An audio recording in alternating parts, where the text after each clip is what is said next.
کند. دیو مقدس، نوشته دکتر لطف‌الله روزبهانی، راوی ف ایرانی، ویرایش قاسم قره‌باغی، تهیه و پخش از مجله اینترنتی آوای بوف. مجله اینترنتی آوای بوف یک گروه مردم نهاد است که توسط عده‌ای علاقه‌مند به کتاب با دغدغه ارتقاء فرهنگ کتاب و کتابخوانی و استحکام خرد اجتماعی تشکیل شده و تاکنون تولید هزاران کتاب ممنوعه را در کارنامه خود دارد. با توجه به اینکه این گروه وابسته به هیچ سازمان و ارگانی نیست و تمام فعالیت‌ها به صورت رایگان انجام می‌شود، لطفاً اگر در این رابطه احساس مسئولیت دارید در معرفی ما به دیگران سهیم باشید. avayaboof.com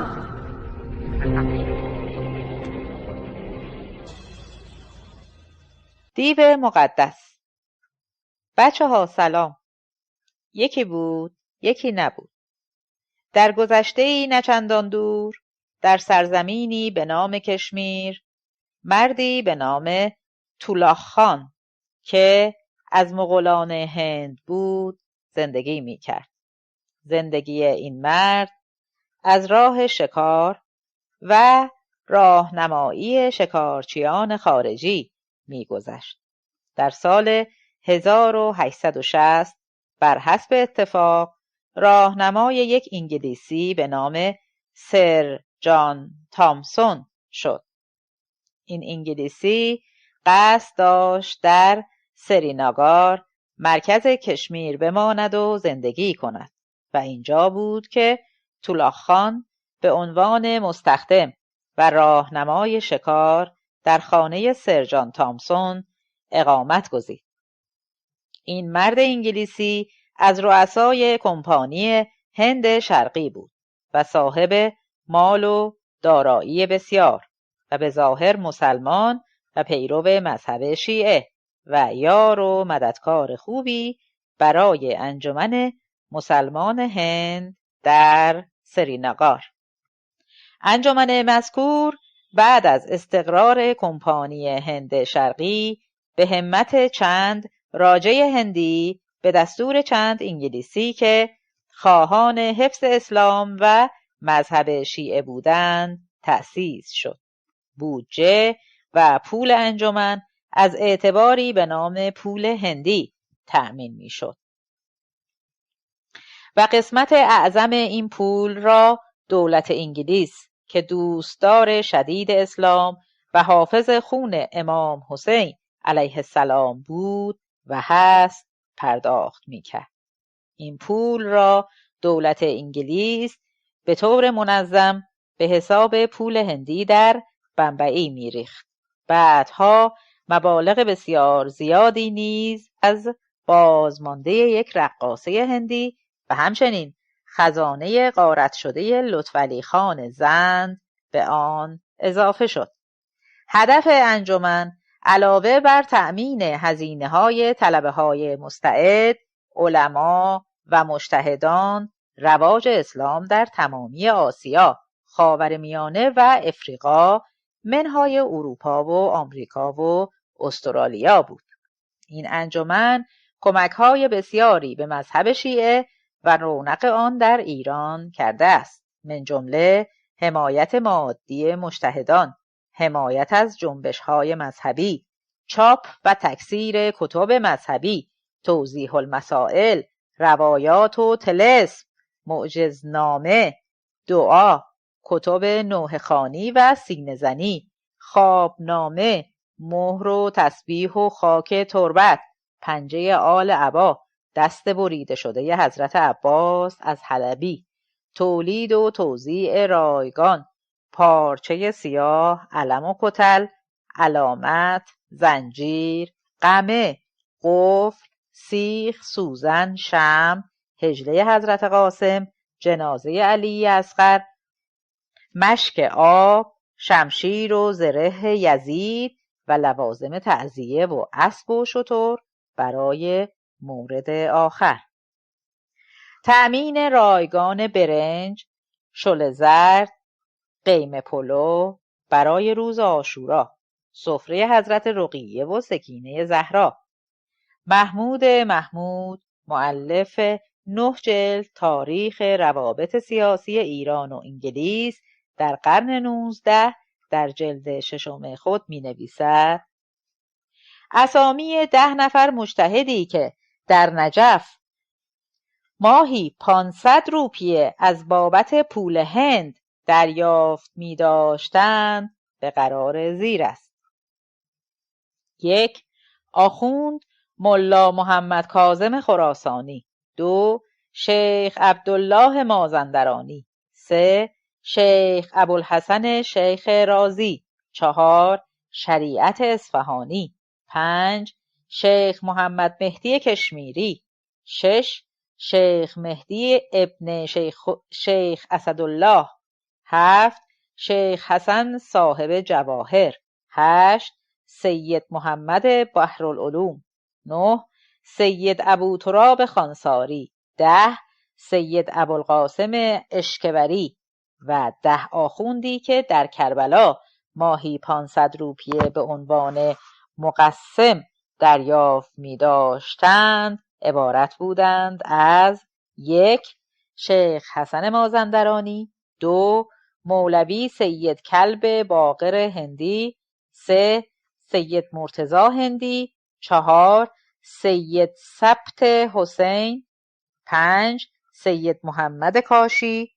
6. سید محمد باقر طباطبایی. 7. جعفر طباطبایی. 8. شیخ هادی اصفهانی. 9. سید محمد باقر بهبهانی. 10. شیخ علی بفروعی یزدی. پس از دانستن نقش انجمن مسلمانان هند، مابقی قصه دیو را دنبال می کنیم. پسر 16 ساله تولاخ خان به نام هاموت مورد توجه سر جان تامپسون قرار می گیرد و با راهنمایی او در محضر مولوی عبدالرحمن بن مولوی عبدالغنی مفتی و آخوند سرینگار به اسلام در می آید و مسلمان می شود. او مذهب شیعه اثناعشری را اختیار می کند. سر جان تامپسون پیشرفت هاموت را در فراگیری علوم اسلامی در نظر داشته و چون او را بسیار مستعد می بیند، او را به انجمن مسلمانان هند معرفی می کند و ترتیب سفرش را به نجف و کربلا می دهد. در ضمن نام او را عوض کرده با عنوان افتخاری سید هاموت می شود سید حامد. بدین وسیله از تولاخ خان هندی سید میر حامد هندی راهی نجف و کربلا می شود. شیخ حامد پس از گذراندن دوره تحصیل به کشمیر باز می گردد و پس از ازدواج به امر هدایت مسلمانان کشمیر، آن هم زیر نظر استادش سر جان تامپسون می پردازد. در آن زمان کتابی می نویسد به نام اباکات الانوار که این کتاب توسط مرکز شرق شناسی دانشگاه آکسفورد لندن در تیراژی بسیار وسیع چاپ می شود. در این کتاب شیخ میر حامد هندی می نویسد: هر مسلمان شیعه اگر یک مسلمان سنی را بکشد به بهشت می رود. چون می بایستی این کتاب نقش والایش را در ایران که اکثر مردمانش شیعه و پیرو مذهب جعفری هستند بازی کند و نام شیخ میر حامد هندی زیاد مطابق طبع ایرانی جماعت قرار نمیگیرد، برای بار دوم با راهنمایی سر جان تامپسون نام شیخ میر حامد هندی به سید محمد حسین نیشابوری تغییر می‌یابد. کتاب اباقات الانوار در سال 1358 در قم چاپ شد، ولی به دستور آخوند بهشتی سریعاً جمع‌آوری و سوزانده شد. البته همه می‌دانند که ما سیاستی داریم به نام تفرقه بیانداز و حکومت کن و نشر کتاب مذکور به همین نیت بوده است. بعدها روح الله خمینی به پیروی از جدش در کتاب کشف الاسرار که در سال 1322 در قم چاپ شد، سنی ها را جزو مسلمانان نمی‌داند. از ازدواج هاموت یا میر حامد یا محمد حسین نیشابوری با ترخان خاتون فرزندی به دنیا می آید به نام سید احمد. سید احمد مقدمات علوم اسلامی را در محضر پدرش فرا گرفته و چون او نیز استعداد زیادی در این راه از خود نشان می دهد به انجمن مسلمانان هند معرفی می شود. انجمن او را به کربلا و نجف فرستاده و در آنجا بود که خبر مرگ سر جان تامسون و پدرش را به او می دهند. در آن زمان سر و صدای استقلال طلبی در کشمیر بلند می شود و او ترجیح می دهد در همان کربلا مقیم شود. در سال 1208 شمسی یعنی 168 سال پیش یوسف خان کمرئی مالک ده خمین به قصد زیارت عازم کربلا می شود و آخوند سید احمد ملقب به سید هندی زیارتنامه خوان او می شود. تکرار این عمل موجب نزدیکی آنها به هم گردیده و خوشخدمتی های سید هندی به یوسف خان باعث می شود تا یوسف خان به هنگام مراجعت از او دعوت کند تا همراه او به ایران و خمین برود. سید هندی دعوت را پذیرفته و راهی خمین می گردد. در ضمن سید هندی با دختر یک چشم یوسف خان به نام صفیه ازدواج می کند و آنها صاحب 8 فرزند می شوند که 4مین آنها سید مصطفی هندی پدر امام خمینی است. یوسف خان در وقت ازدواج به عنوان جهیزیه یک کاروانسرا به سید هندی و دخترش میبخشد که در حال حاضر تعمیرگاه مخروبه اتومبیل است و در ضمن به خانه هندی ها نیز معروف. مصطفی پدر روح الله از کودکی به زراعت و بزچرانی اشتغال می‌ورزد.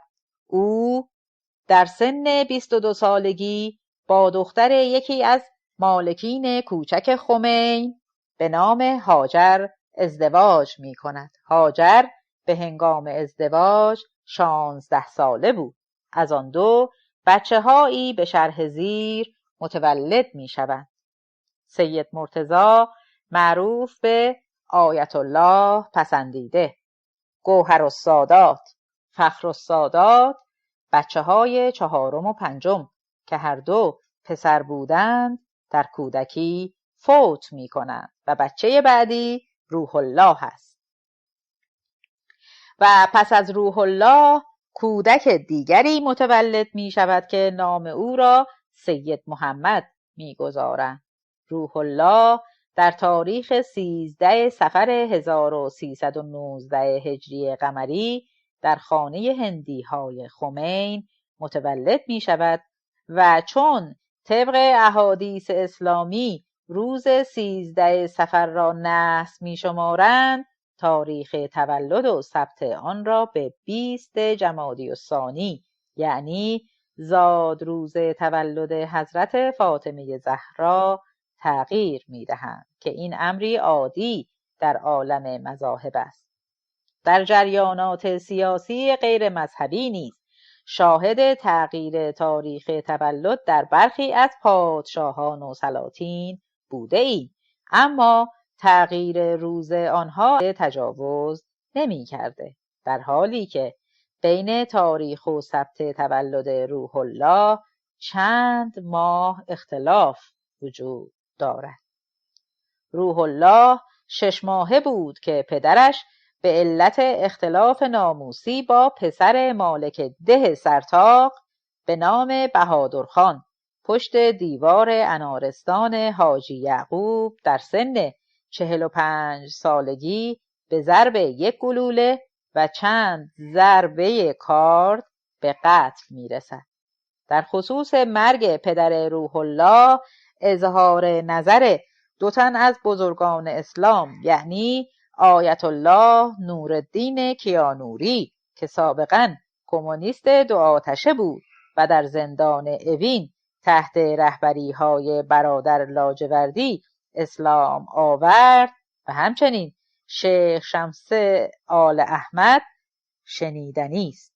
این بزرگواران میگویند چون آقا سید مصطفی پدر امام مرد انقلابی بود و در راه اسلام مبارزه میکرد، به فرمان رضاشاه به قتل رسید.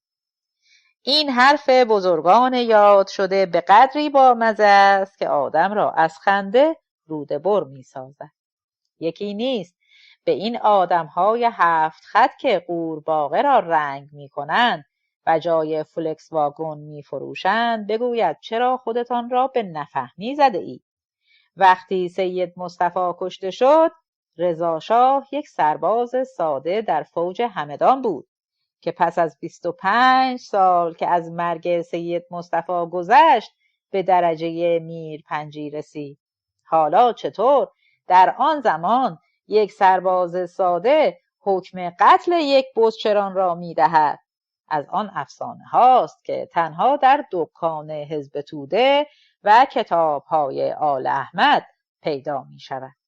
ثانیاً پرونده این جنایت در دادگستری خمین در بایگانی سنه 1320 هجری قمری وجود داشت و اگر بعد از انقلاب آن را از بین برده باشند ما خبر نداریم.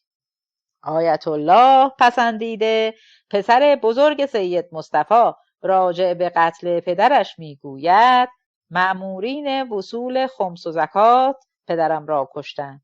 حالا یک بزچران ما تحت لخت چه چیزی دارد که سر دادن یا ندادن آن مأمورین خمس او را بکشند؟ تا اینجای قصه نظریه اول، یعنی نزاع ناموسی آقا مصطفی با بهادرخان، از همه قوی‌تر و در تحقیقات محلی اطراف خمین چند تن از افراد مسن به این نظریه مهر تایید زدند. روح الله پس از تولد روز و شب گریه کرده و امان تمام فامیل و آشنایان را می برد. اون موقعها شیر خشک یافت نمی شد و چون شیر هاجر خانم کم بود روح الله گرسنه می ماند.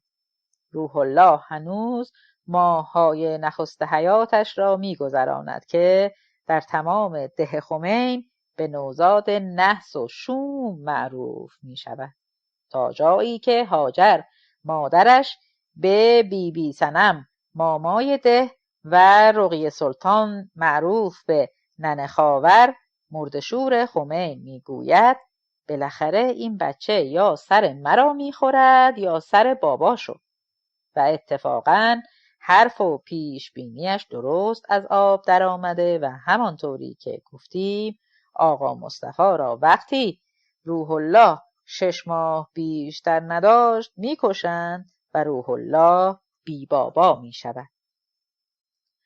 دکتر حمید خواجه نصیری در کتاب وارث ملک کیان عکسی از روح الله با پدرش را چاپ کرده که به نظر نمی رسد صحیح باشد، چون روح الله وقتی 6 ماهه بود پدرش کشته می شود و در عکس کودکی که در آغوش آن مرد است به نظر می رسد که از 6 ماه مسن‌تر باشد. به هر حال با ذکر منبع عکس روح الله را در آغوش پدر از کتاب وارث ملک کیان چاپ می‌کنیم. بی پدر شدن و یا اصلاً پدر نداشتن تنها خاص روح الله 6 ماهه نبود.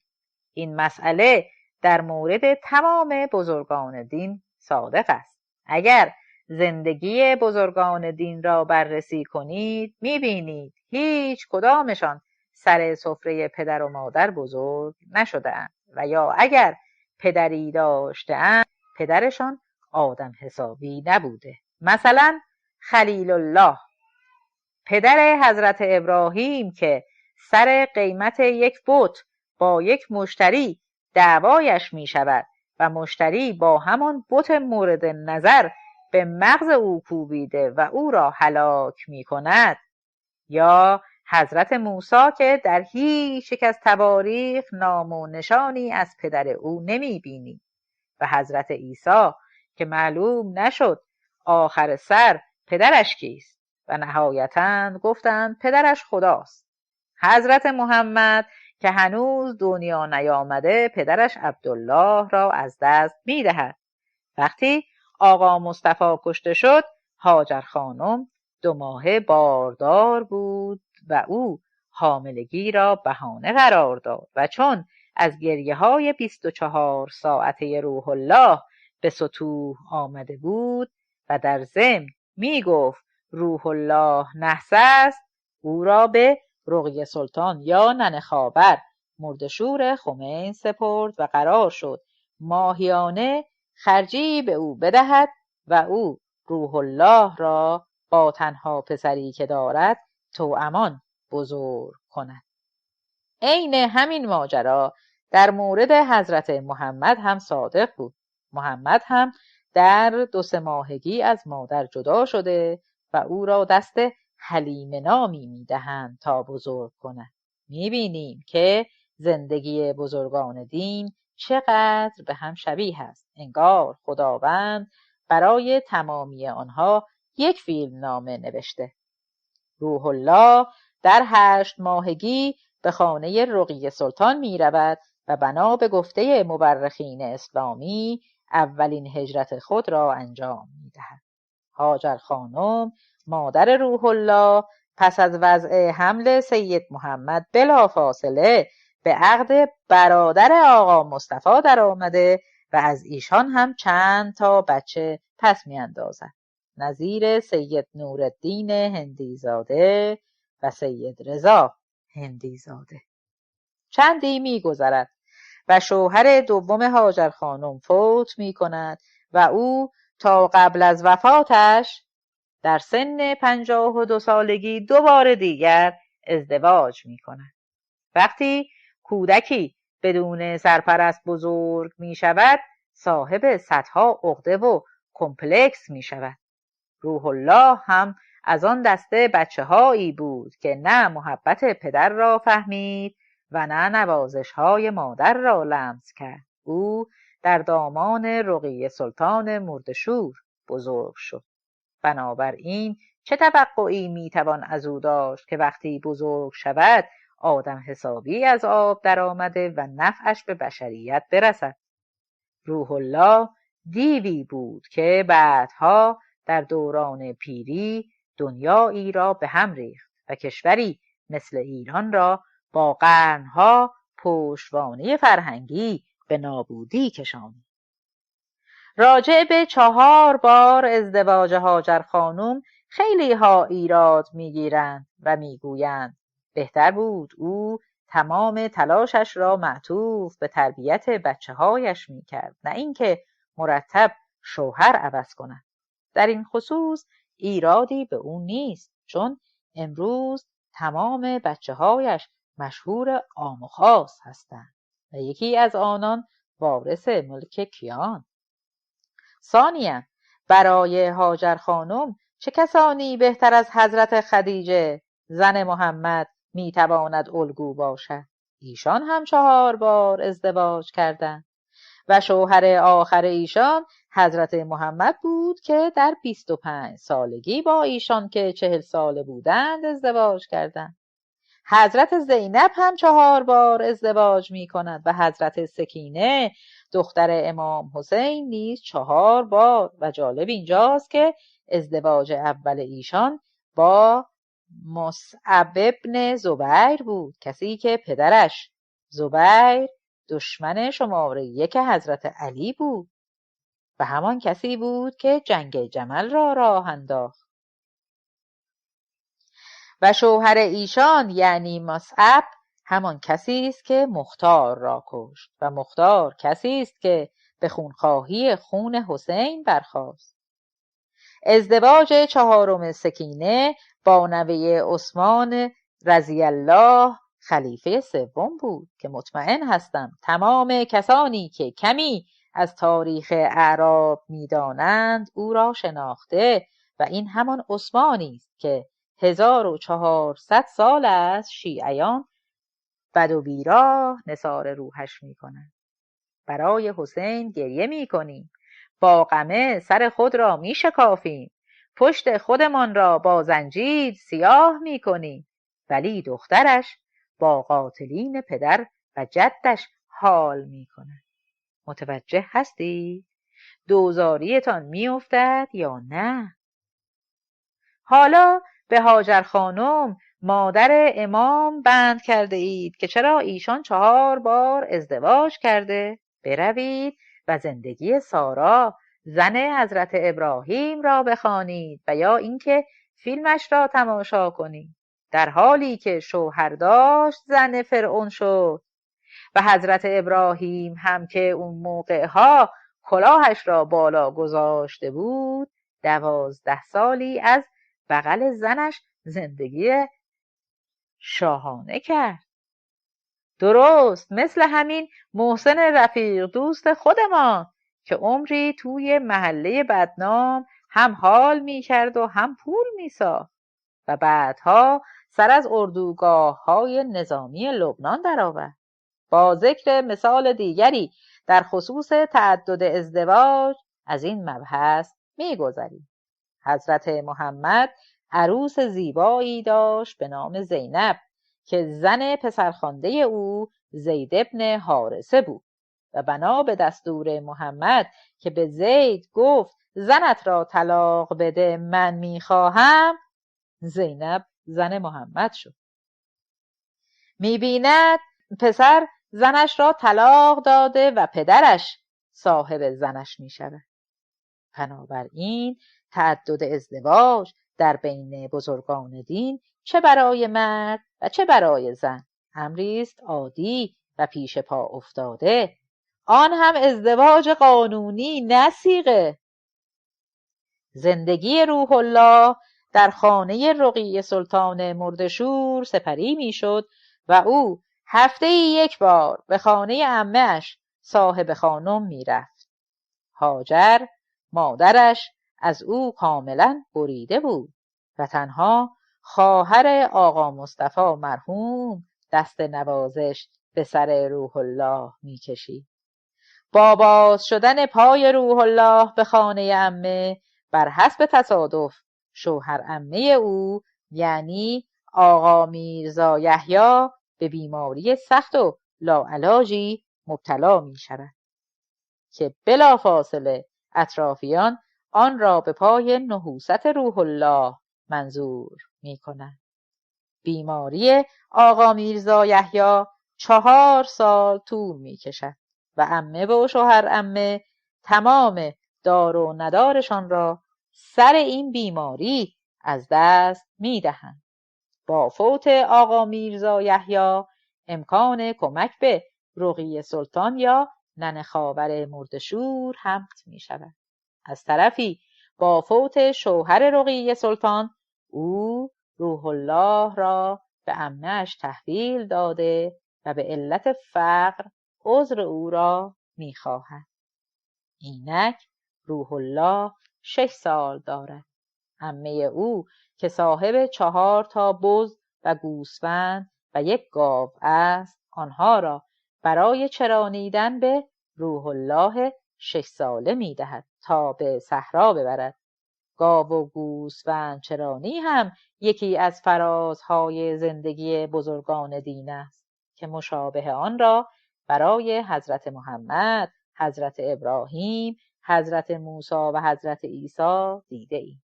به قول ظریفی، چرانیدن دام و آموزش‌های این علم را فرا گرفتن بعدها نقش بسیار مهمی در اداره پیروان و امت بازی می‌کند. زندگی روح الله با گاو چرانیدن آغاز می‌شود و این کار تا 16 سالگی ادامه می‌یابد. روح الله طفل یتیم و بیکس که زندگیش در بیابان‌های اطراف خمین خلاصه می‌شود، در سکوت مطلق صحرا به انتقام اندیشه می‌کند و کینه چنان در قلبش رشد می‌کند که بعدها که به قدرت می‌رسد حمام خون راه می‌اندازد. در این مدت هیچ کس با او دمخور نیست و همه از او فراری. تمام این اعمال باعث می شود که از او یک فرد عاصی، بدخواه، بدخیم و ناسازگار ساخته شود و بعدها در قالب بیماری پارانویا تجلی می کند.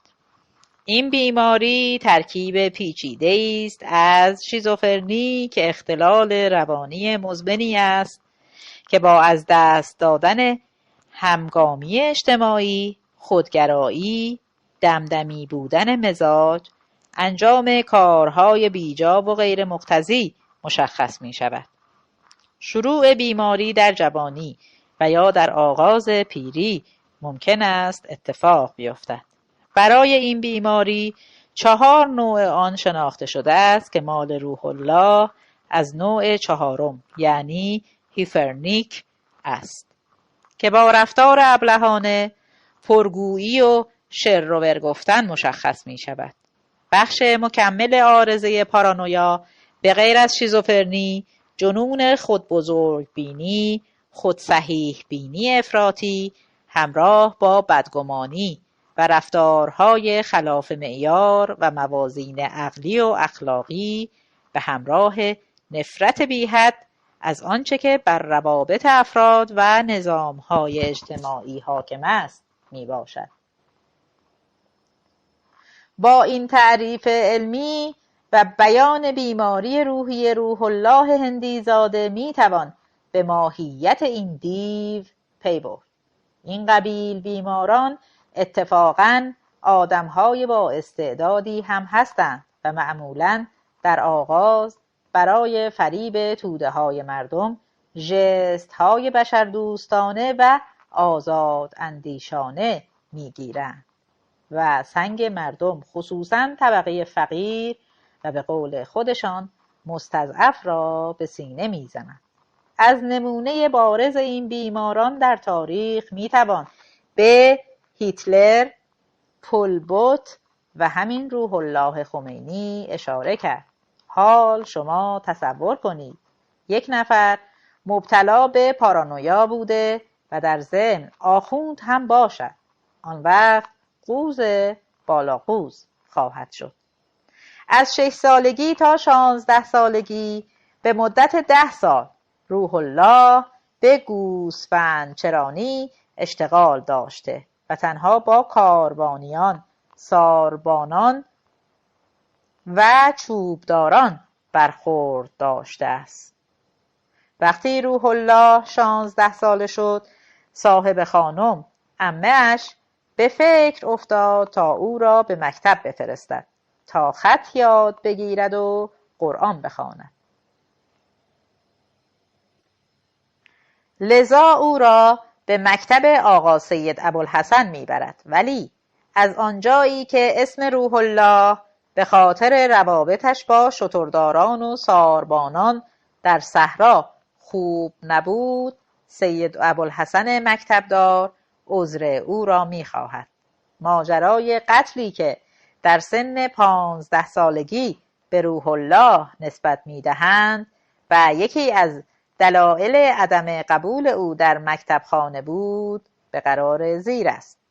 مردی به نام قدیر که تنها یک چشم داشته مرتب در صحرا مزاحم روح الله می شود و به او وعده هایی می دهد که هیچگاه به آنها جامه عمل نمی پوشاند و در جریان یک خلاف وعده در دره حیدرخان روح الله با ضربات سنگ که به سر قدیر وارد می سازد او را می کشد و جنازه‌اش را همانجا چال می کند و بعدها ماجرا را با چند تن از دوستان و از جمله برادر بزرگش آیت الله مرتضی پسندیده در میان می گذارد. پرونده قتل قدیر در عدلیه خمین تا قبل از انقلاب بایگانی می شد و پس از انقلاب وطن پرستی از کادر بایگانی دادگاه خمین از پرونده مذکور کپی گرفته و در تحقیقات محلی در اختیار گزارشگران می‌گذارد که همکنون کپی‌های مربوطه در صندوق امانات بانک در آمریکا نگهداری می‌شود. آن هموطن غیور اضافه می‌کند بعد از انقلاب روزی چند نفر از طرف دادستانی انقلاب تهران به بایگانی دادگستری خمین مراجعه و سرپرست آنها که خود را حسینی معرفی می کند با ارائه برگ دادستانی انقلاب پرونده جنایت روح الله را از بایگانی خارج و همانجا پس از رؤیت و کنترل تمام اوراق آن را در حضور 5 نفر که من هم جزو آنها بودم آتش می‌زند و صورت مجلس تنظیم و مراجعت می‌کند.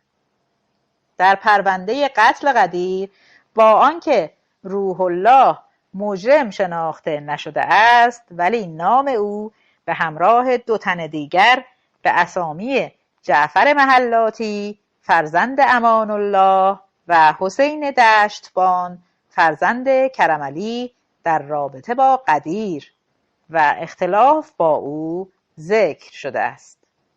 اعتراف صریح روح الله نزد برادر و دوستانش به قتل و توجیه اینکه جنایت مذکور جنبه ناموسی داشته و همچنین انهدام پرونده پس از انقلاب توسط دادستانی میتواند ظن آدمهای خوشبین را که هیچ جنایتی را به اهل دین نسبت نمیدهند و آنها را بری از گناه و معصیت و دروغ میدانند برانگیزد. هرچند 18 سال جنایت و حمام خون راه انداختن دیگر نیازی به گفتن ندارد. حالا تمامی آدمهای خوشبین هم باور دارند که از موجود خبیثی به نام آخوند که دست پرورده شیطان است همه گونه اعمال غیر انسانی سر میزند. بنابراین جنایت امام خمینی فقط مربوط به زمان قدرتمندی ایشان نبوده و سابقه داشته است. روح الله در تاریخ 5 آذر ماه 1293 دومین هجرت خود را آغاز می کند.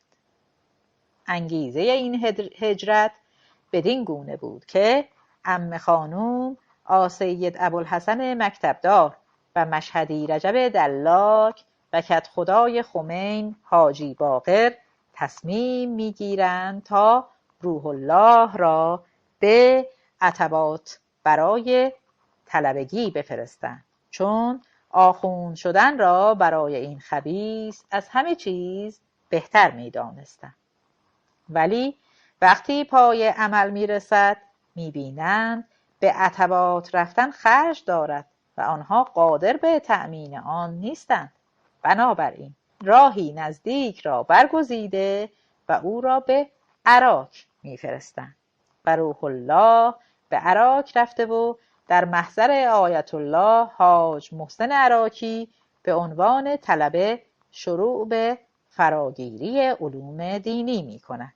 چند ماهی که از تحصیل روح الله می‌گذرد از خود لیاقت و استعداد نشان می‌دهد، تا جایی که آیت الله عراقی حجره بغل خانه خود را به او می‌دهد.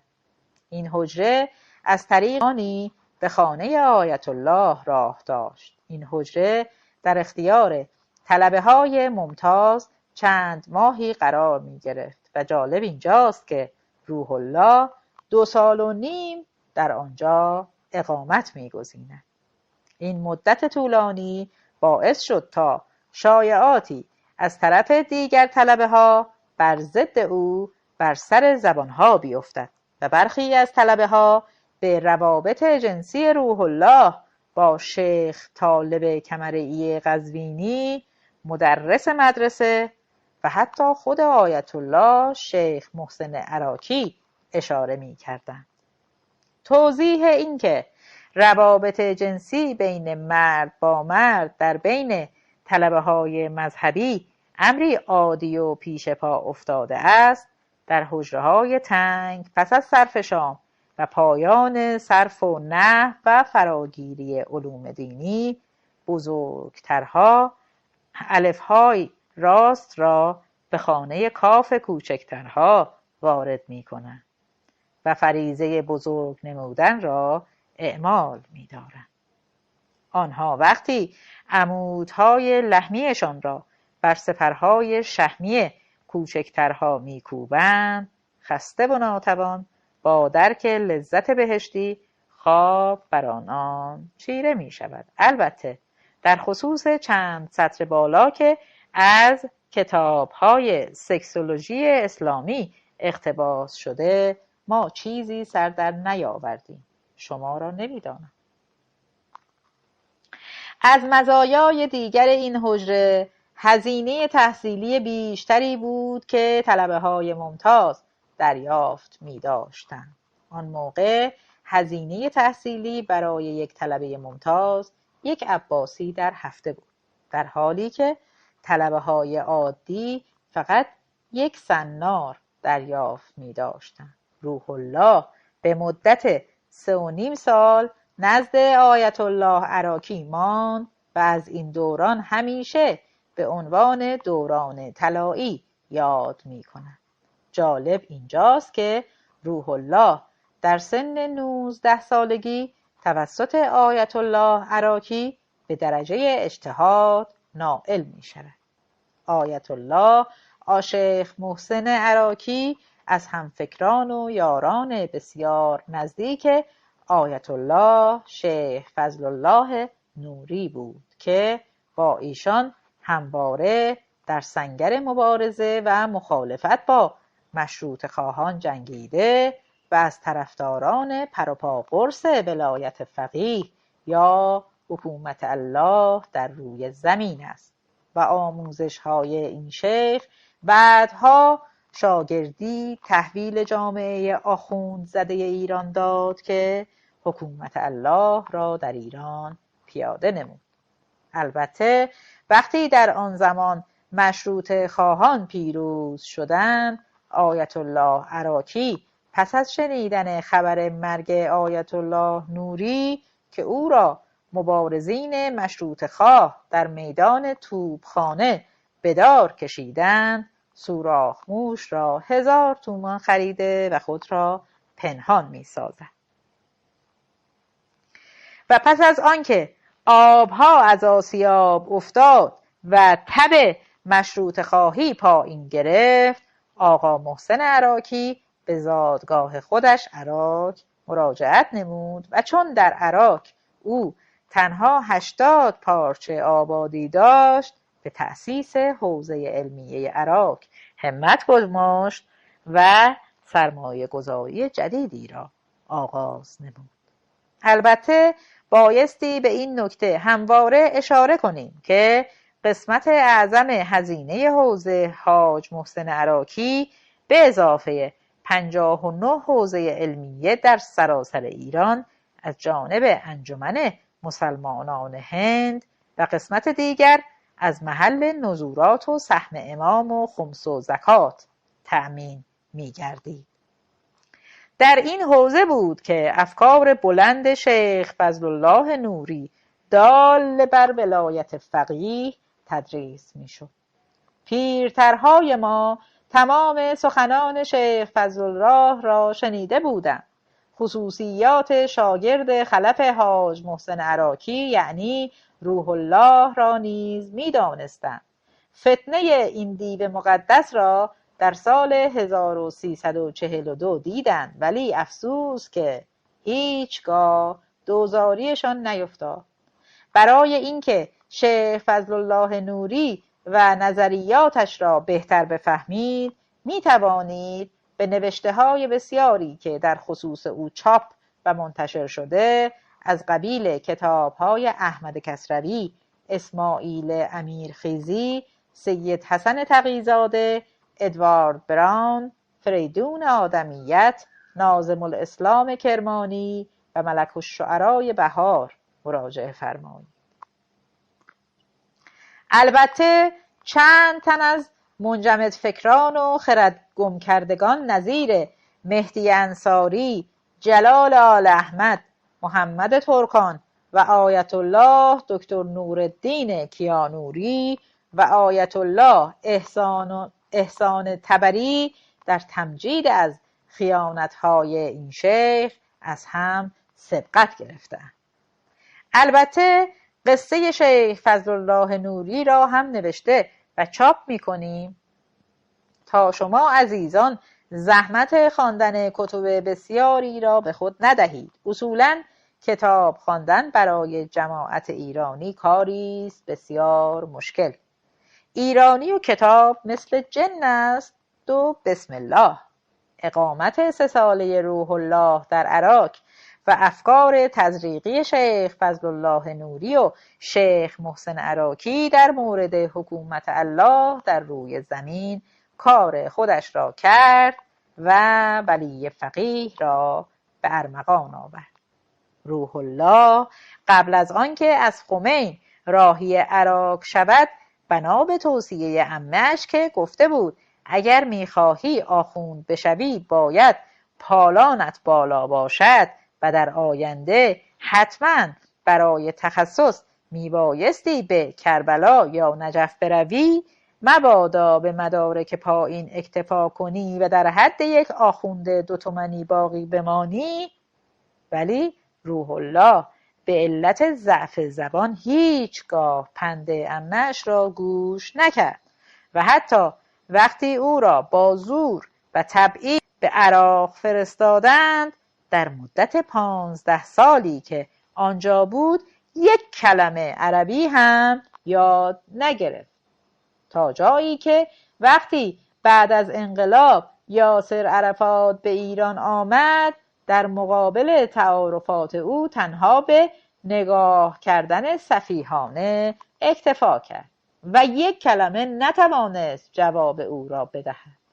ضعف زبان روح الله تنها مربوط به عربی نمی شود، او زبان فارسی را هم نمی دانست و در 1 دقیقه حرف زدن او شنونده نه می فهمد فاعل جمله چه بوده و یا فعلش چیست. البته راجع به دانستن زبان مادریش یعنی هندی اطلاعات زیادی در دست نیست که بگوییم ضعف داشته یا خیر. ضعف زبان و یا به طور کلی حرف نزدن صحیح شاید از حکمت‌های خداوندی باشد که تمام بزرگان دین مشکل زبان و حرف زدن داشته‌اند. مثلا حضرت موسی که تازه به کلیم الله هم معروف است، لکنت زبان داشته و حضرت محمد هم که میگویند بی سواد بوده، که البته به هیچ وجه نمیتوان قبول کرد، ولی ضعف زبان داشته که باز توان برخی از جاهای دیگر حضرت ضعف ایشان را میپوشانیده. اما امتیازی که روح الله داشت این بود که نظیر حضرت سلیمان زبان وحوش و حیوانات را میفهمید و به آن آشنایی کامل داشت. اگر خلاف نظریه فوق وارد بود، او چطور میتوانست وارث ملک کیان شود و بخواهد انقلابش را به غیر از ایران به برخی از نقاط دنیا صادر کند؟ البته مسئله دیگری که روح الله پیش از تبعید نتوانست به عتبات برود وجود آخوندهای گردن کلفت بود که پنجه در پنجه آنها انداختن، آن هم با دانش و بضاعت علمی کم، مشکل بود.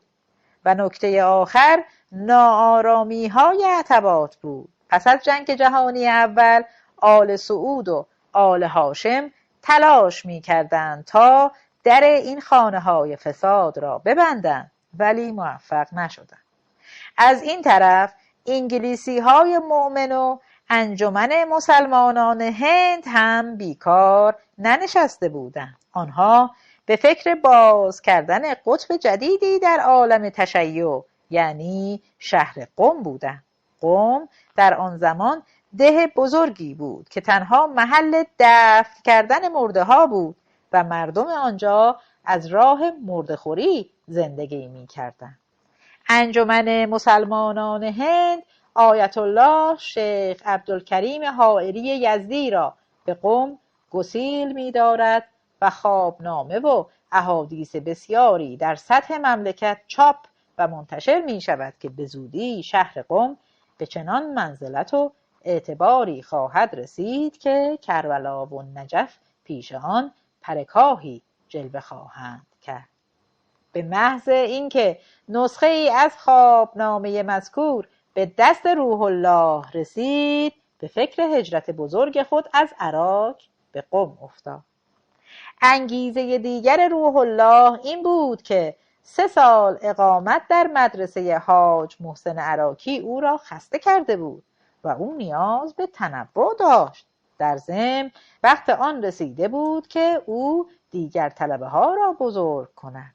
در اینجا برای برخی از خوانندگان کتاب این سوال مطرح می شود که بزرگ کردن که خیلی بین روحانیون رواج دارد و مرسوم است و آنها به کرات میگویند فلانی را من بزرگ کرده ام، چه معنایی میده؟ اصولاً عبارت بزرگ کردن در دنیای طلبگی و حجره‌های تنگ یک واژه آشنا، مرسوم و معمول است و 100% طلبه ها و نهایتاً آخوندها با آن آشنا هستند. بزرگ کردن حجره‌ای به هیچ وجه در دنیای شیعه و آخوندی معنای بدی ندارد، درست مثل قوانین و روند طبیعی که بین یک زن و شوهر برقرار است میماند. طلبه ها از سنین 10 تا 15 سالگی با هم زندگی میکنند و کوچکترها توسط بزرگترها فرم و شکل و شخصیت میگیرند. البته شما میدانید شخصیت گرفتن کودک در سنین پایین و تا قبل از 5 سالگی است، لذا بهتر است بگوییم طلبه ها در سنین 10 تا 15 سالگی در کنار آموزش تئوری آموزش عملی نیز می‌بینند، چون تفحص در احوال اسلام و خصوصاً مذهب شیعه تنها به یک قسمت از بدن خلاصه می شود و آن هم دستگاه تناسلی است. حال مال انسان باشد و یا حیوان فرقی نمی کند.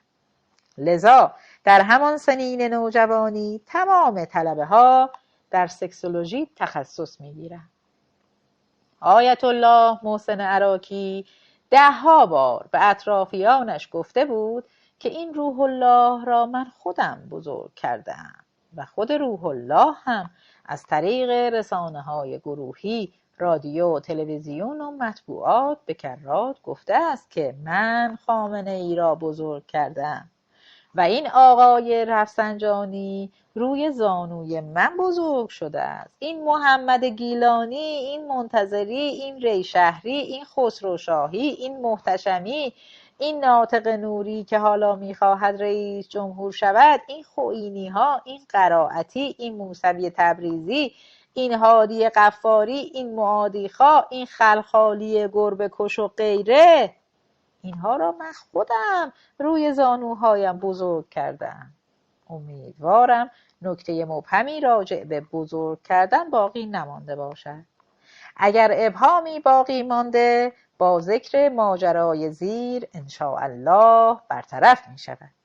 پس از انقلاب و در جریان غارت کاخها سر یک فرش بسیار بزرگ و نفیس در کاخ نیاوران بین حاج احمد خمینی پسر روح الله و محمد رینگو پسر منتظری نزاع در میگیرد. محمد رینگو به احمد آقا میگوید برو بچه مزلف. بزرگ کرده شیخ دعایی و احمد هم میگوید زر نزن بچه، تو که بزرگ کرده شیخ خادمی اصفهانی هستی. و از طرفی اون کافی نبود و رفتی تا سرهنگ قذافی و سرهنگ جلود پناه تو را بزرگ کنند. چه میگویی بچه؟ آیت الله بهشتی سر میرسد و میگوید هر دوی شما خفه شوید. این فرش به درد مسجد هامبورگ میخورد. فرش مذکور در آلمان به قیمت 14 میلیون مارک به فروش میرسد. حالا ایمان دارم که معنی بزرگ کردن را متوجه شده ای. روح الله تن به هجرت میدهد و راهی قم میشود. انگلیس ها به دلایلی که قبلا بدانها اشاره رفت قم را پایگاه تشیع انتخاب و آیت الله شیخ عبدالکریم حائری یزدی را به آنجا میفرستند. عبدالکریم با سلاطین قاجار موافق بود و یار غار شیخ فضل الله نوری و وفادار به مکتب ولایت فقیه و وقتی به ریاست حوزه قم انتخاب شد تبلیغ در مورد او در ابعاد گسترده‌ای شروع شد. او صاحب خانه بزرگ و زیبایی در قم شده و با ریخت و پاش فراوان از محل پول هندی روز به روز بیشتر جا می افتاد. از لحاظ سیاسی هم ایران آن زمان کاملا در هم ریخته بود. تب مشروطه و مشروطه خواهی فروکش کرده بود و از مجالس مقننه دوره‌های اول و دوم خبری نبود. احمد شاه فاقد قدرت بود و مالکین و سرمایه‌داران و فئودال‌ها کرسی‌های مجلس را اشغال کرده بودند و مملکت در هرج و مرج و ناامنی می‌سوخت. در این حال و هوا بود که روحانیت خود را مطرح کرد و زیرسازی قم شروع شد. گفتیم قبل از آنکه انگلیس‌ها از قم یک پایگاه جدید تشیع در عالم اسلام بسازند قم ده بزرگی بود که درست مثل یک زباله‌دانی میمانست.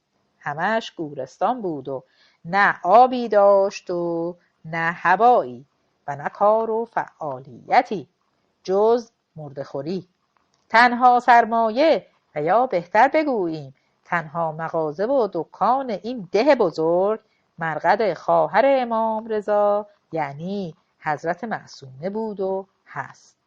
روح الله به بارگاه شیخ عبدالکریم حائری یزدی وارد شده و با پشتوانه آموزش ولایت فقیه که از استادش شیخ محسن عراقی آموخته قاپ او را می دزدد و پلکان ترقی را خیلی سریع بالا می رود. حوزه آیت الله عبدالکریم حائری دارای اندرونی و بیرونی، سفره‌خانه، آبدارخانه، کتابخانه، اتاق پذیرایی و سالن عمومی بود و در کنار آن مدرسه دارالشفا را نیز مرمت کرده و به مرکز کار شیخ اختصاص داده بودند. پس از استقرار شیخ در قم تبلیغات شروع می شود و قم را بزرگترین مرکز تشیع دنیای اسلام معرفی می کنند و با این عمل تمام مساجد و تکیه های سراسر مملکت به تابعیت قم در می آیند. خیلی زود حوزه شیخ عبدالکریم دارای سازماندهی منظمی می شود که به آن اشاره می کنیم. بخش مالی، بخش اداری، تبلیغات بخش نمایندگی ایالات و حتی بخش مربوط به امور خارج از کشور، قسمت اوقاف و املاک، قسمت امور سیاسی، امور مسجدها و تکیه‌ها و سازمان چاپ و تکثیر و توزیع رساله‌ها، خوابنامه‌ها، دعاها و معجزنامه‌ها و شبنامه‌های سیاسی و انتشار کتب مذهبی. و مسئول بخش سیاسی و اجتماعی و تبلیغات چه کسی بهتر از روح الله میتوانست باشد؟ بخشی که زیر نظر روح الله اداره میشد وظایف زیر را به عهده داشت: مطرح کردن مذهب در امور سیاسی مملکت و در نهایت احیای دوباره روحانیت در بازی سیاسی آن زمان. و چون روح الله سرنوشت شوم فضل الله نوری را دیده بود، از سیاست گام به گام تبعیت میکرد. او خیلی آهسته و بدون اینکه نظر کسی جلب شود مقاصد خود را دنبال میکرد و بزرگترین شانس روح الله این بود که مملکت در یک هردمبیلی شدید دست و پا میزد.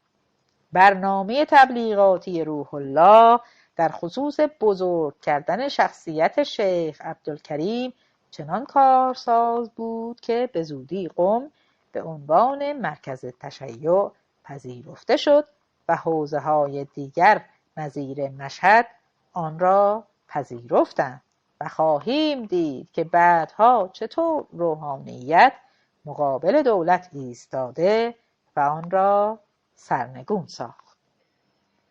برنامه تبلیغاتی روح الله در مورد شیخ عبدالکریم بسیار جالب بود. اولا تماس مستقیم مردم با شیخ را قطع کرد و بین او و مردم چند رابطه گذاشت و به قول امروزی ها برای او سخنگو درست کرد. هر رابط در امر معینی فعالیت می کرد. مثلا یکی در امور املاک و اوقاف، دیگری در امور دینی، سومی در امور خمس و غیره. شگرد دیگر روح الله این بود که هر کجا که شیخ می رفت یک دسته مأمور حقوق بگیر درست کرده بود که جلوی پای شیخ و پشت سر او صلوات می فرستادند و کار کرامات و معجزه های شیخ را در شفا بخشیدن چشمان کور و رفع جذام، درمان نازایی و کچلی و امثالهم را به همه جا پخش می کردن.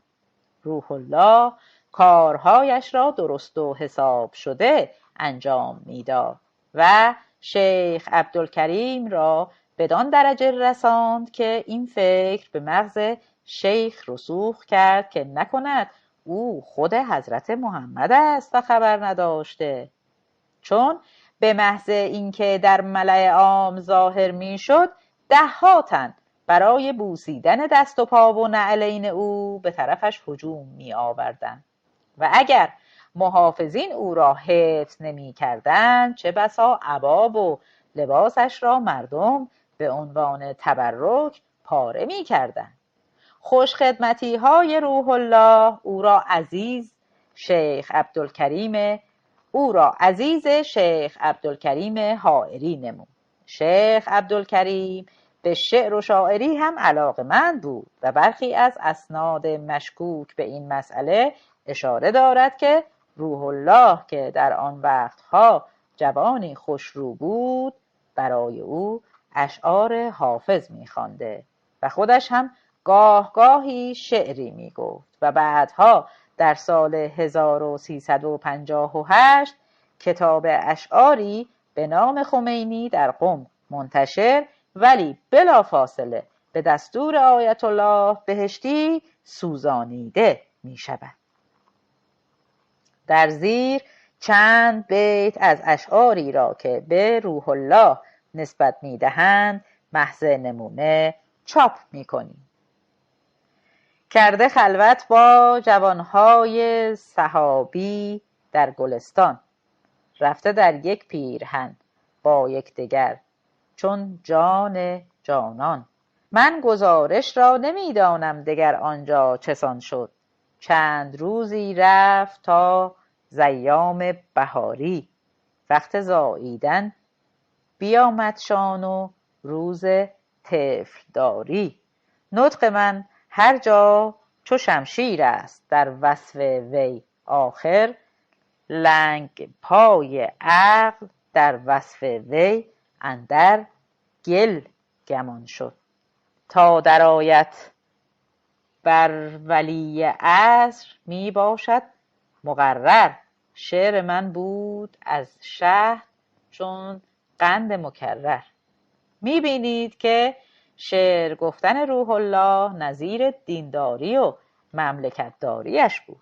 در سالهای 1290 تا 1300 شمسی که وضع ایران بسیار آشفته بود و عملاً ایران به دو بخش شمالی و جنوبی بین انگلیس و روسیه تقسیم شده بود، قم اولین اقدام سیاسی خود را به نمایش می‌گذارد و آن مقابله با خطر کمونیسم است.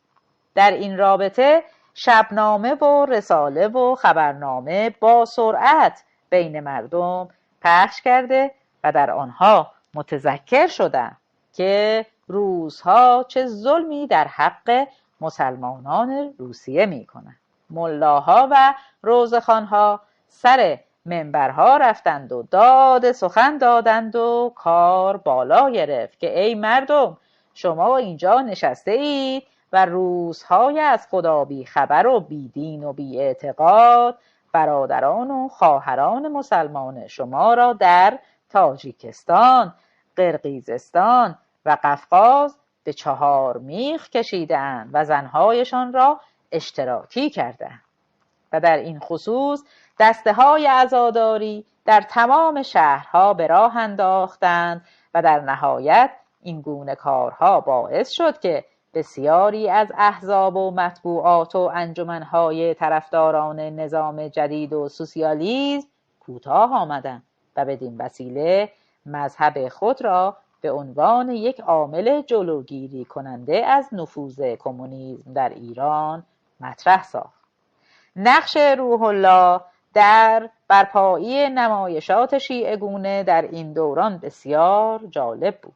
او والدین جوانانی که برای کار به روسیه رفته بودند جمع کرده به آنها در کنار حرم حضرت معصومه جا داده بود و آنها کارشان این بود که به سر و صورتشان گل می‌مالیدند، موهایشان را می‌کندند، گریه و زاری راه می‌انداختند و فرزندان خود را از درگاه پرکرامت شیخ عبدالکریم حائری یزدی می‌خواستند.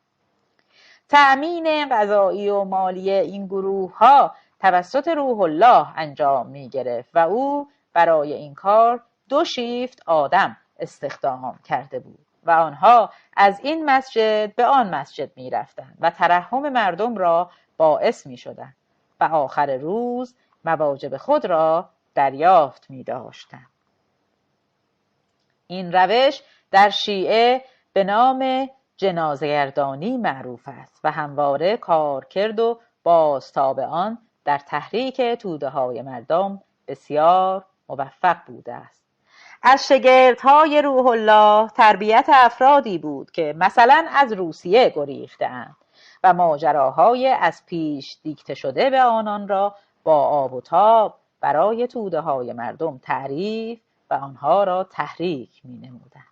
نکته‌ای که تمامی آنها بر آن دست می‌گذاشتند مسئله زنان اشتراکی و بی‌سیرت شدن دختران مسلمان به دست روس‌ها در روسیه بود و در مراحل بعدی تراشیدن ریش مردان مسلمان در روسیه را بیان می‌داشتند. کارهای روح الله باعث شد که تب سوسیالیسم در ایران فروکش کند.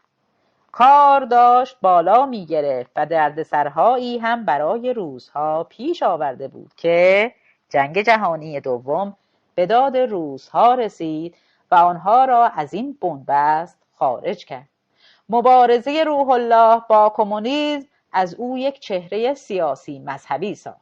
تجربه اول و پیروزی برای او دلچسب و راه را برای اقدامات بعدی او باز کرد.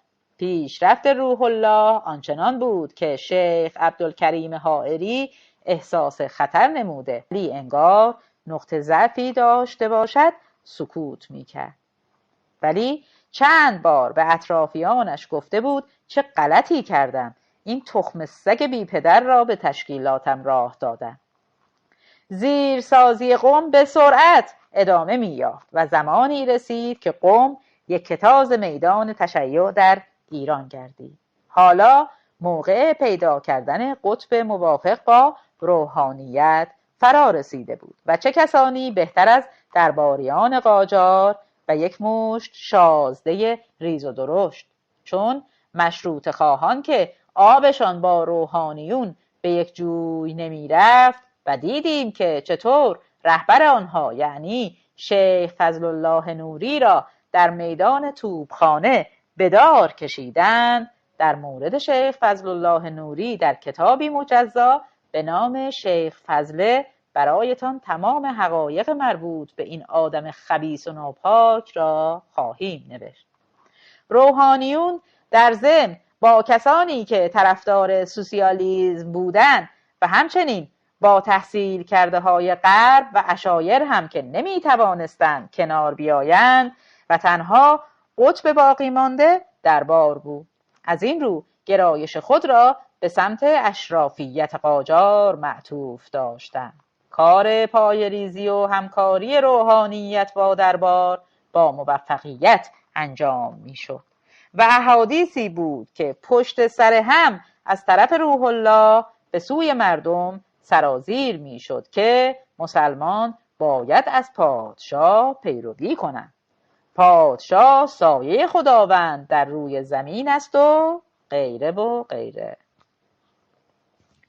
قم حالا به عنوان پایگاه تبلیغاتی شاه قلمداد شده بود و حضرت معصومه هم اعتباری جدید کسب کرده بود، تا جایی که سلطان احمد قاجار خواست تاج و تخت خود را با ذریح حضرت معصومه متبرک سازد.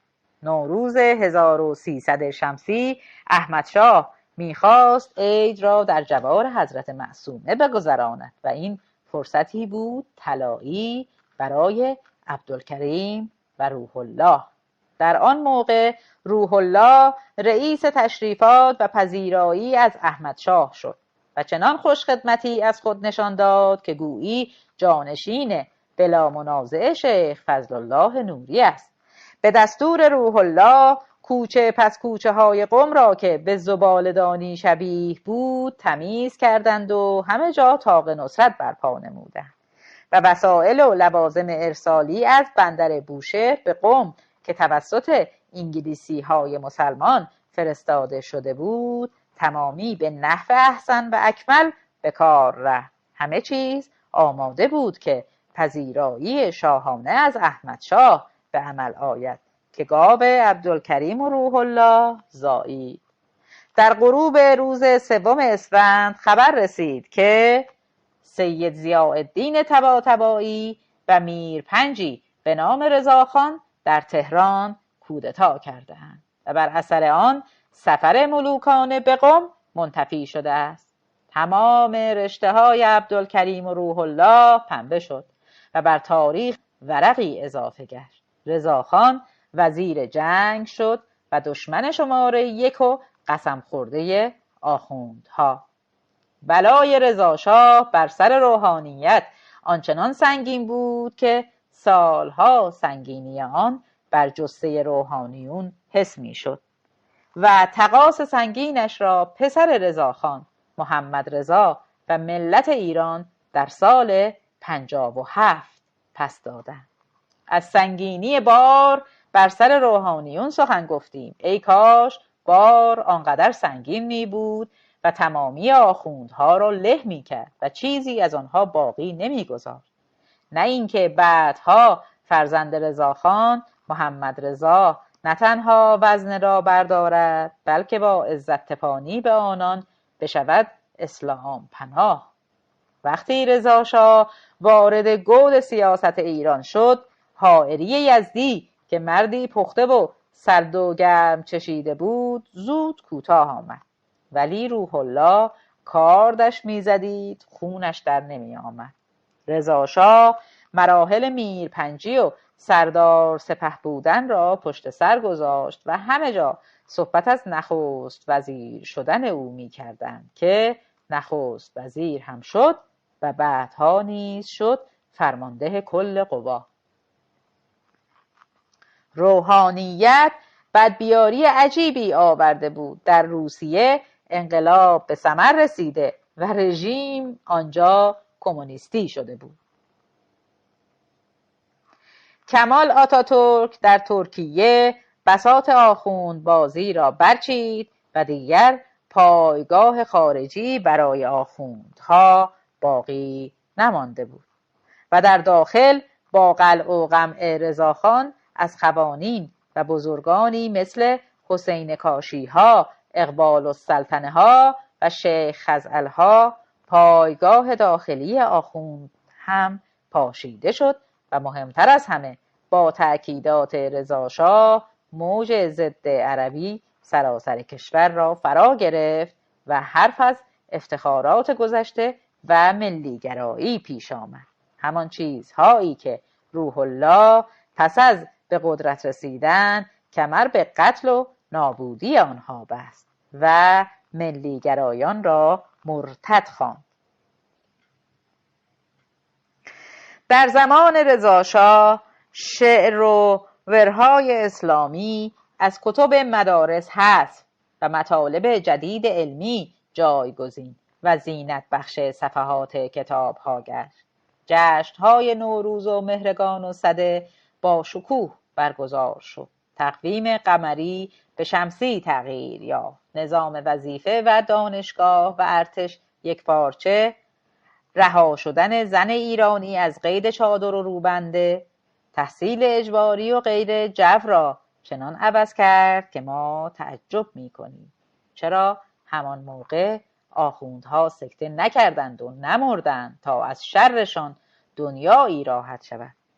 اسم ماه‌های عربی تو زغزن جایشان را با اسامی زیبا و پرابهت فروردین و اردیبهشت و اسفند عوض کردند. لباس عربی منسوخ شد. ریش گذاشتن و صورت را به زیور کثافت آراستن ممنوع گشت. مردم صاحب شناسنامه شدند و صدها کار اساسی که توسط خدا بیامرز رضا شاه انجام گرفت.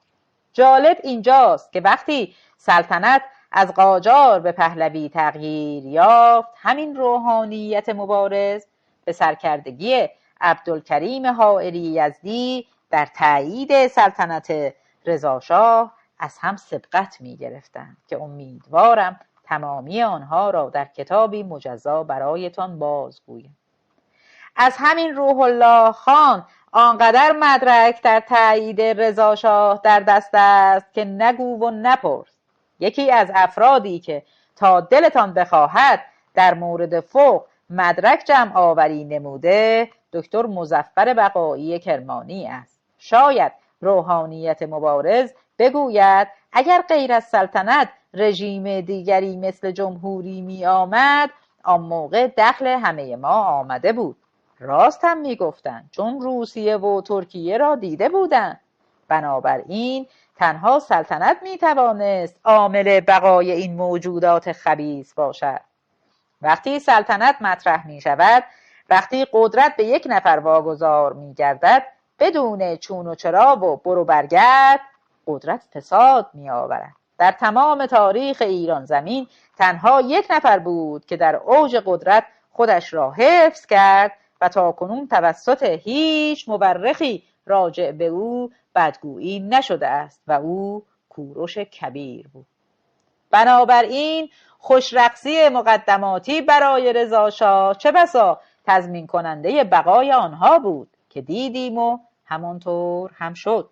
آیت الله سید حسن مدرس علیرغم آنکه رضا شاه خواهان جمهوری بود در بقای سلطنت پافشاری کرد و به تغییر رژیم از سلطنت به جمهوری رضایت نداد و دیدیم که نهایتاً رضا شاه تسلیم آخوندها شد و سلطنت را برگزید و قبول کرد که فقط نام پهلوی جایگزین قاجار گردد. این اتفاقات از 2 فروردین 1303 که جلسه مجلس برای اعلام جمهوریت تشکیل شد آغاز گردید. آن موقع عده زیادی از آخوندها در میدان بهارستان اجتماع کردند و مخالفت خود را با جمهوری بیان داشتند. در 6 فروردین با تحریک آخوندها تظاهرات ضد جمهوری تحت نام دسیسه دولت برای نابودی اسلام عزیز و پایمال شدن خون امام حسین تمام شهرهای ایران را فرا گرفت و باعث شد که در 12 فروردین 1303 رضا شاه از فکر جمهوری کردن ایران منصرف شود و نهایتاً در 9 آبان 1304 مجلس با انحلال سلسله قاجاریه سلسله پهلوی را به عنوان دودمان شاهنشاهی جدید ایران اعلام داشت. علی‌رغم کرنش و خوشرقصی آخوندها نسبت به رضا شاه، آنها انتظار لطف و کرم و ابقای قدرت از دست رفته را داشتند، ولی موضع ضد آخوندی رضا شاه که از دید او و شناختش راجع به این توده مفتخور شالاتان 7 خط سرچشمه می گرفت، روزگار بر آخوندها تنگ و تنگتر می شد و چیزی نمانده بود که بساط این زالوهای مقدس برچیده شود که شانس به یاری روحانیت شتاب و شعله‌های جنگ جهانی دوم برافروخته شد و دیدیم که چطور رضا شاه از سلطنت برکنار شد و روحانیت از نابودی نجات یافت.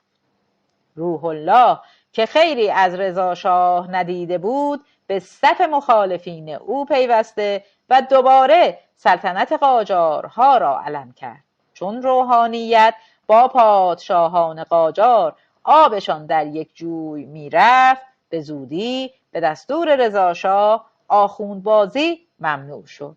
دیگر دسته های عزاداری در خیابانها راه نمی افتادند و غمزنی و زنجیر زنی منسوخ شد. اصرار روح الله در تز مندرآوردیش به نفع قاجارها میان او و استادش شیخ عبدالکریم اختلاف انداخت، به طوری که راه آنان را از هم جدا ساخت و روح الله که دیگر قم را مکانی برای فعالیت‌های فتنه انگیزش نمیدید، تن به هجرت مجدد داد و در اردیبهشت 1311 وارد مشهد شد. رفتن روح الله به مشهد بدان جهت بود که شاید در محل جدید روحانیون و طلاب را دور خود جمع کند و علیه رضا شاه به قدرت نمایی بپردازد و در این راه کم و بیش موفق بود، چون در مدت 9 ماه اقامت در مشهد حدود 400 طلبه و آخوند را با خود همراه کرد و علم مخالفت با رضا شاه را بلند نمود و در اندیشش تنها تز شیعیگری یعنی جنازه‌گردانی موج میزد و دنبال فرصتی بود تا احساسات مردم را علیه رضا شاه تحریک کند و از آب گلالود اسلامی ماهی بگیرد. قرار بر این بود که در یکی از مراسم عزاداری نظیر تاسوعا عاشورا یا اربعین تظاهراتی در مشهد راه بیندازد و در جریان تظاهرات چند طلبه نفله شده و او از این بابت سود جوید و در نهایت از حرمت حرم امام رضا که به آخوندها مسئولیت سیاسی میدهد در صورتی که خطری تهدیدش کرد استفاده کند. اما مأمورین امنیتی رضا شاه هم بیکار ننشسته بودند، چون اون موقعها حقیقتاً کارشان حفظ و حراست مملکت بود، نه مثل ساواک زمان شاه که بیشتر به کار بساز و بفروش و باجگیری اشتغال داشتند.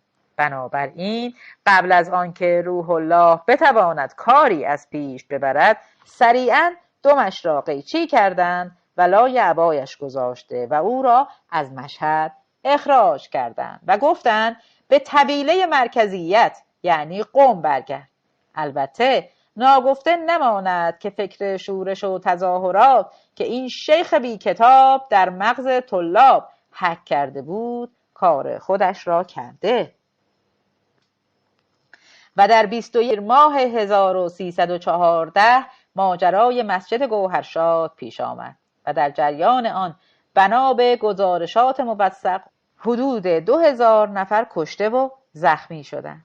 آتش بیار آن روز آخوندی بود به نام بهلول واعظ و دستاویز او برای تظاهرات مسئله کلاه سر بود که رضا شاه گفته بود میبایستی از آن استفاده کند و حق بستن دستار را به سر ندارد.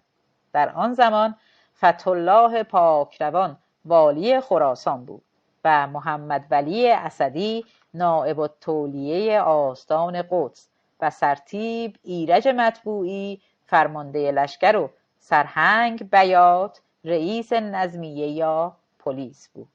سرتیپ ایرج مطبوعی بازنشسته 101 ساله‌ای بود که پس از پیروزی انقلاب 57 علی‌رغم اینکه نزدیکانش گفتند از کینه روح الله بی پدر بترس و ایران را ترک کن، او ساده دل خوش اندیش گفت شیطان هم به آدم 101 ساله کاری ندارد، او که نماینده و فرستاده خداست.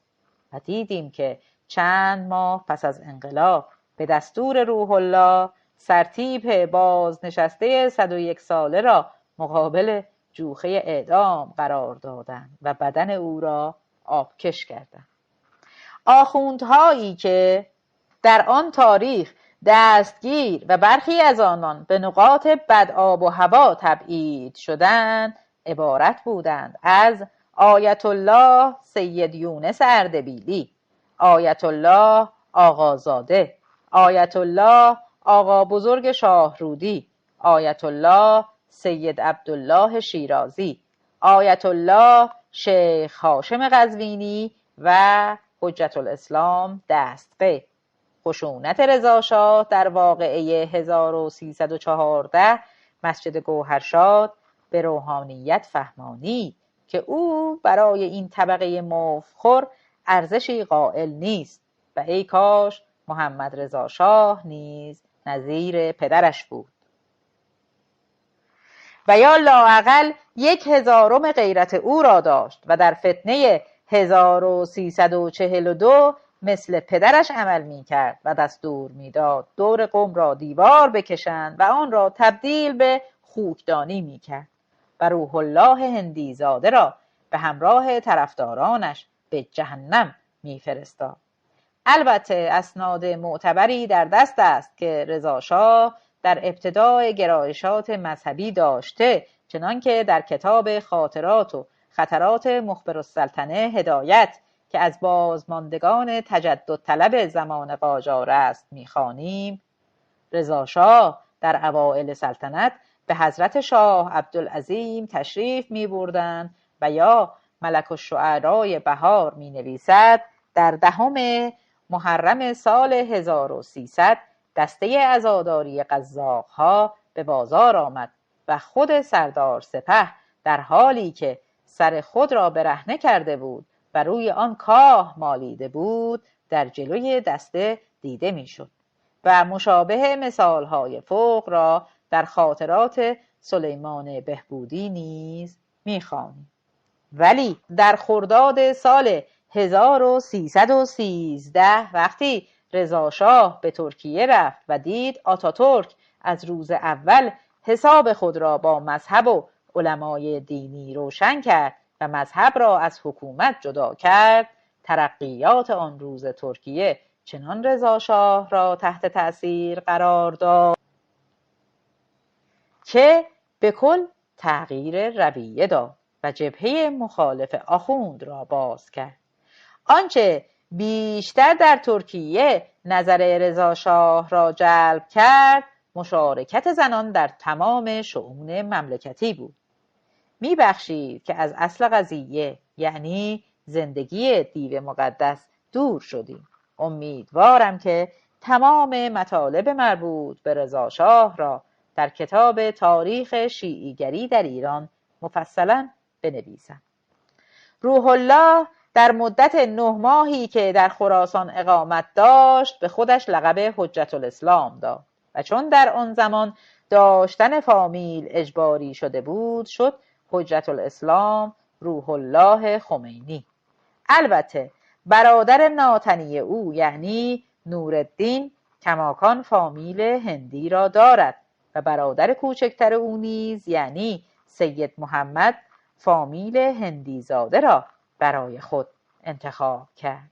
البته شهرت او به سید هندی همچنان تا سالهای 1340 ادامه داشت. روح الله در بازگشت از مشهد مدتی در شهر ری توقف می کند.